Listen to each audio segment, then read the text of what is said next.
one day last year, around December or September of 2023, I was just scanning the recent releases for the Defense Department Inspector General, and it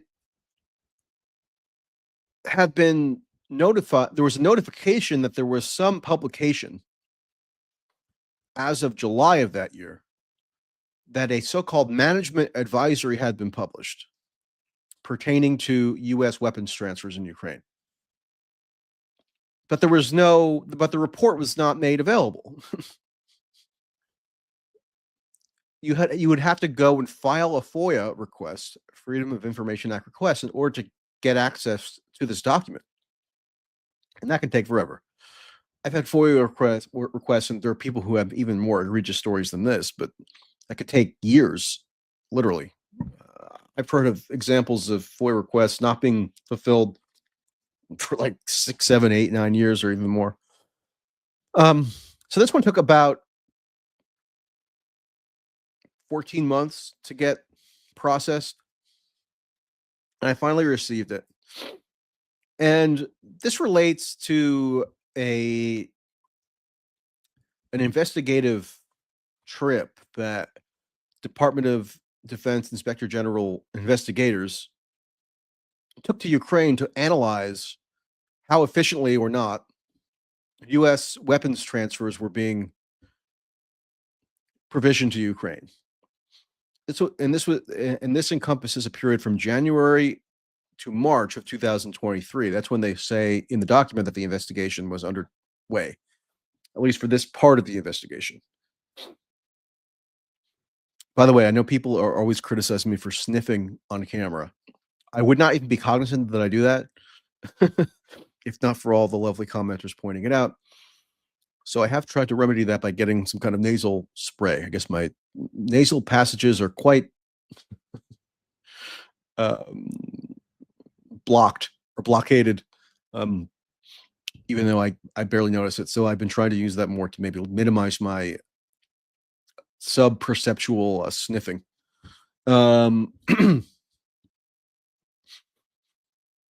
Anyway, this document pertains to investigative activity that was taking place in early 2023 in the run-up to what was being widely reputed to be this massive and triumphant Ukraine counteroffensive that was about to be launched. You probably remember this. It was a period of heady optimism on the part of the Ukraine interventionists. They had just gotten done celebrating what, in fairness, were relatively successful counteroffensives of a smaller scale. The previous fall, August 2023, is when the Ukraine launched its counteroffensive around Kharkiv and then later Kherson, and they did retake a lot of territory that had been seized by Russia. So then that created this whole frenzy of anticipation about an even more robust and thoroughgoing counteroffensive that could penetrate the Russian front lines that that Russia had been hardening in the east and south of Ukraine.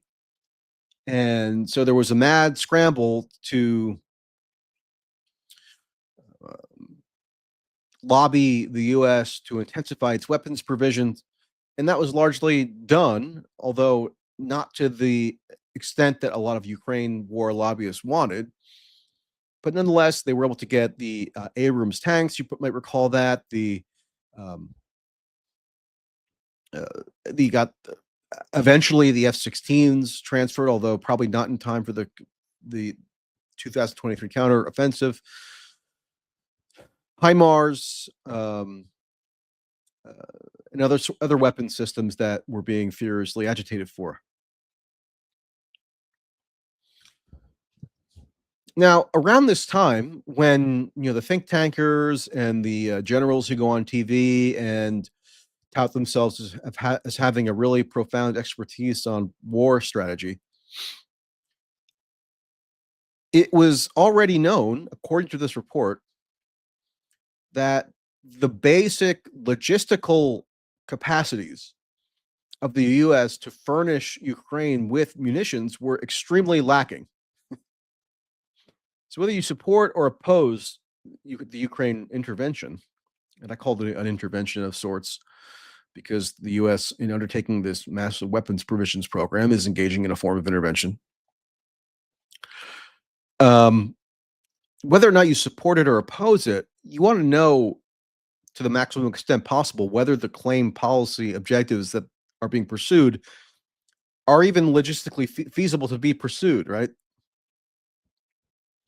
And so now I'm going to pull up the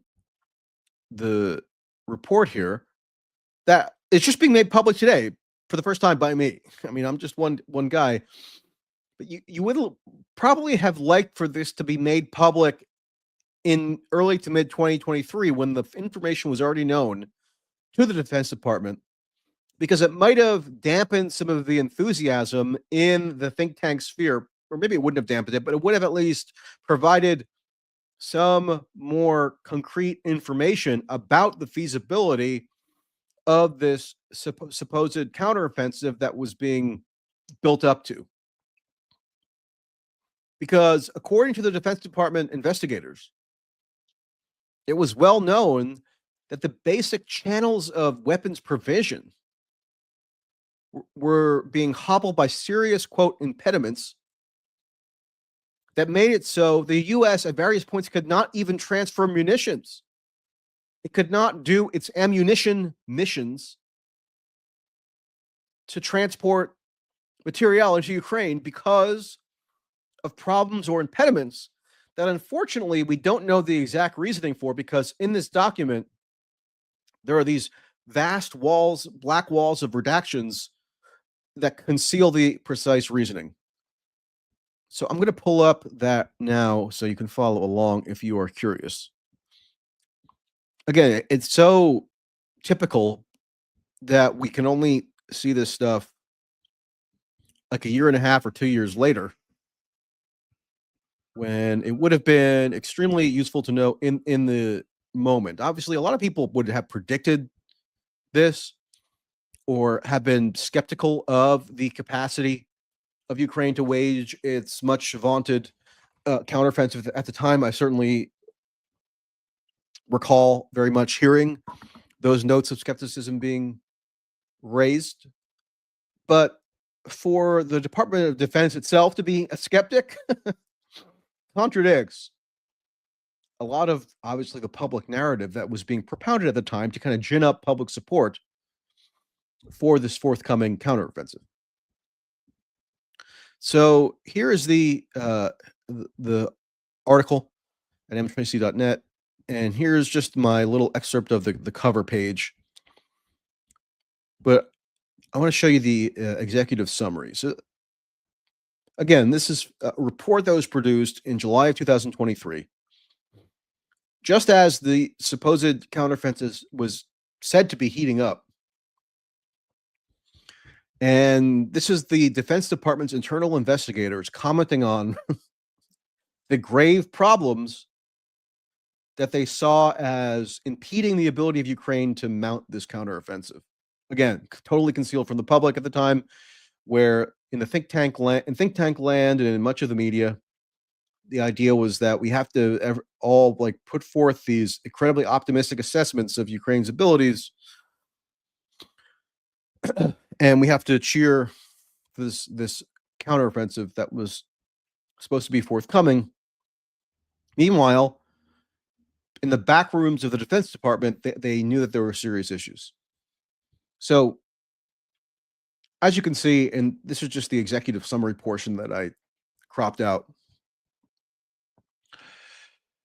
they say that we identified an impediment in the ability of DoD officials to blank with ammunition bound for Ukraine, blank. So they make sure to conceal or redact based on the rationale that this redacted information might jeopardize law enforcement activities, which is a little bit odd because the Defense Department, the IG of the Defense Department can make criminal referrals, but it's not unto itself a law enforcement body. So it's a strange reasoning or claim justification for them to cite to conceal this information. But you'll see that one thing that they did very graciously allowed to go forward as unredacted is the revelation that whatever these delays, and this is just in a 3 month span, January 2023 to March 2023, resulted in a cost to the U.S. government of an additional $1.6 million. Now, if I had to guess, I would guess pretty confidently that that would be a vast underestimate of the total cost, because based on what's written here, they're only looking at the costs with the extra costs on top of the baseline costs of the weapons provision program, right? Or of the money that's been allocated for logistics to transfer the munitions. This says that there was another 1.6 million on top of that required, because apparently the U.S. command, like the military command that deals with logistics, had to spend another like an unbudgeted 1.6 million on chartering vessels to transport munitions at a time where ammunition bound for Ukraine just couldn't be transferred. And remember, this is in the lead up to the so-called counteroffensive.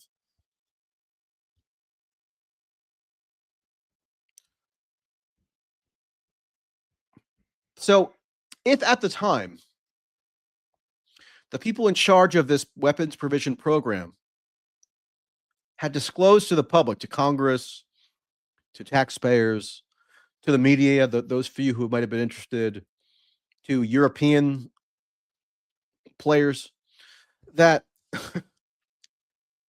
ammunition transfers could not even be made at various junctures when these investigators were surveying the issue, might that have dampened some of the enthusiasm for the counteroffensive? Like, supposedly, if you recall, the counteroffensive was going to be so triumphantly successful because the U.S. was ramping up its weapons provision.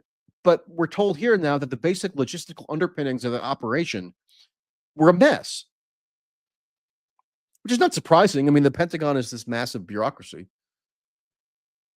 right? So there's always a huge amount of waste, incompetency, and so forth, even in the most successful U.S. operations, U.S. military operations. But this is one that was being cobbled together very quickly, and the whole